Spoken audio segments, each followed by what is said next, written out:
Hi everyone, welcome back to Chart English YouTube channel. Today I'm going to discuss with you some useful idioms you can use in your day-to-day life. Yeah, let me tell you one by one. Are you all ready? Yeah, come on. So when you are going to move, எப்போ ஒரு இடத்துல இருந்து கிளம்ப போறீங்களோ அதுக்கு இந்த idiom use பண்ணி சொல்லலாம். Hit the road. I am going to hit the road. நான் இப்பதான் கிளம்ப போறேன்னு அர்த்தம். When someone passed awayனா it is a phrasal verb. யாராவது ஒருத்தர் இறந்துட்டாங்கன்னா passed awayன்னு சொல்லுவோம். ஸோ அதை எப்படி idiom யூஸ் பண்ணி சொல்லலாம்னா kick the bucket.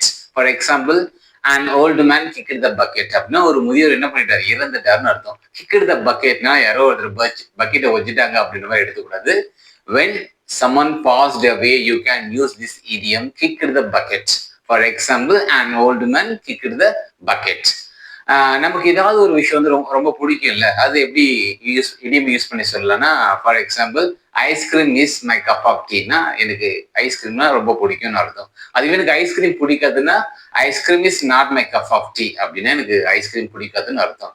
ஸோ எனக்கு ரொம்ப டயர்ட் ஆகுது, I'm going to hit the சாக்னா நான் தூங்க போறேன்னு அர்த்தம். ஸோ இது மாதிரி உங்களுக்கு புது புதுசான இடியம்ஸ் வேர்ட்ஸ் ஆர் சென்டென்சஸ் தெரிஞ்சுக்கணுமா அப்படின்னா நம்மளோட யூடியூப் சேனல் சப்ஸ்கிரைப் பண்ணுங்க.